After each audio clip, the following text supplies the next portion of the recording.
extended a career. 40-year-old announced today that he is retiring. Paul began his 21st NBA season in L.A. after reuniting with the Clippers, but he parted with the team in December when he was traded to Toronto at the deadline. A future Hall of Famer for certain, CP3 most notably, playing for the Clippers, Rockets, Suns, and Hornets. The point guard, one heck of a career. 12-time All-Star, 11-time All-NBA player, second all-time in assists, trailing only John Stockton. He was the 2005-2006 NBA Rookie of the Year and was a member of the 75th anniversary team. All right, with that breaking news to start the show, we bring in senior NBA reporter Brian Windhorst. And Wendy, just curious your reaction to hearing that CP3 is hanging it up after 21 seasons. Yeah, unfortunately, this didn't go the way he thought this year, but I don't think that this will define any part of his career, nor do I think it will be the end of his NBA career. He's going to be done as a player, but I expect him to have a significant mark on the game going forward. He can go into coaching. He can go into management. He can certainly go into broadcasting. He's already done some of that here with us at ESPN. He could even be someday one of the leaders in the league office. He has cultivated incredible relationships across the basketball landscape, and Chris Paul's future in the NBA is kind of just beginning. All right, so you're talking about CP3's future on the day he hangs it up, but let's look at his past. How would you characterize the legacy of those 21 years as a player? What's up, everyone? Welcome back.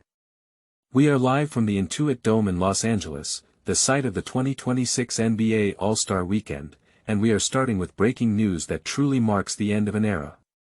Chris Paul, the point guard, the 12-time All-Star, the second leading assist man in NBA history, has officially announced his retirement after 21 seasons. Brian Windhorst is here to break it down, and his opening line says it all: his future in the NBA is kind of just beginning. Let's start with the facts. Paul ends his career second all-time in assists and steals, trailing only John Stockton in both categories.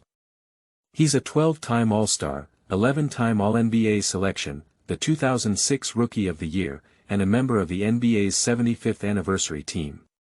He played for the Hornets, Clippers, Rockets, Suns, and had a brief, strange final chapter with the Clippers again that ended in a trade to Toronto and an unceremonious exit.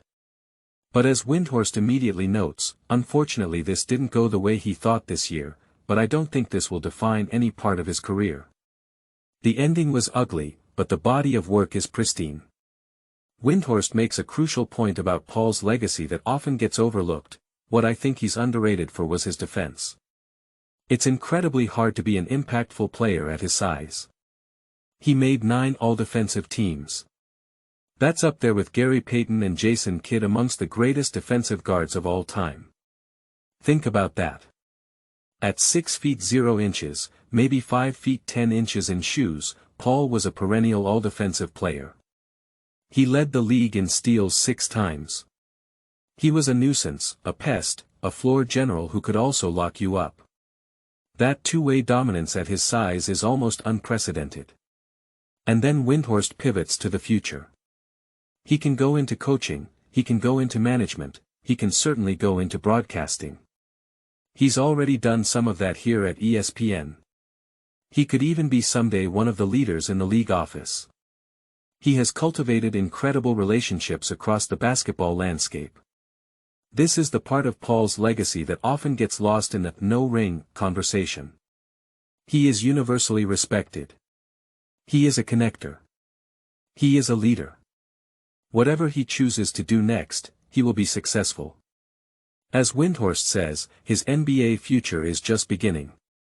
The show then transitions naturally to the other member of the 2003 high school class who is still dominating, LeBron James.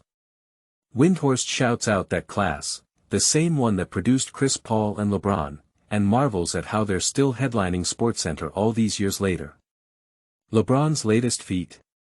A 28-point, 10-rebound, 12-assist triple-double against the Mavericks, making him the oldest player in NBA history to record one at 41 years and 44 days. He also became the first player to have 50 triple-doubles with 2 different franchises, 64 with Cleveland, 50 with the Lakers. Windhorst assesses the Lakers' first half. They've had a terrific first half.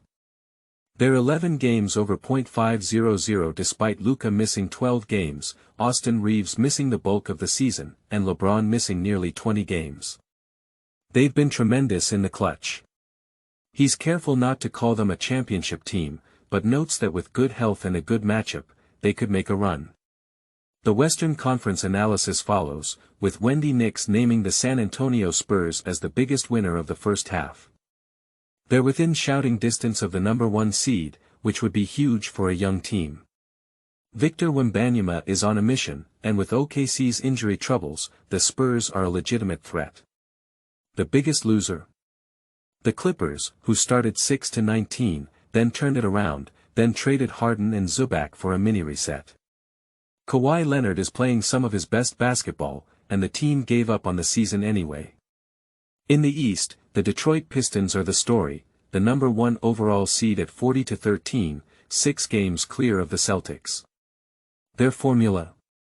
They defend like demons, they're rough and tough in the middle, and when games get close, they hand it to Cade and he carries them home.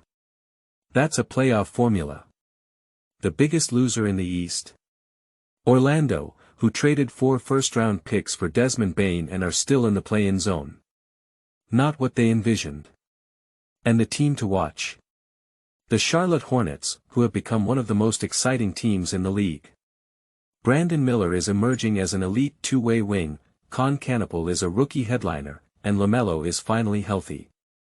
But the show started with Chris Paul, and it's his moment. A legend, a leader, a culture changer, retiring on his own terms. As Windhorst said, his NBA future is just beginning. What do you think? Where does Chris Paul rank among the all-time great point guards? What should his next chapter be, coaching, broadcasting, front office? And can the Lakers or Spurs make a real run this year? Let me know your thoughts in the comments below.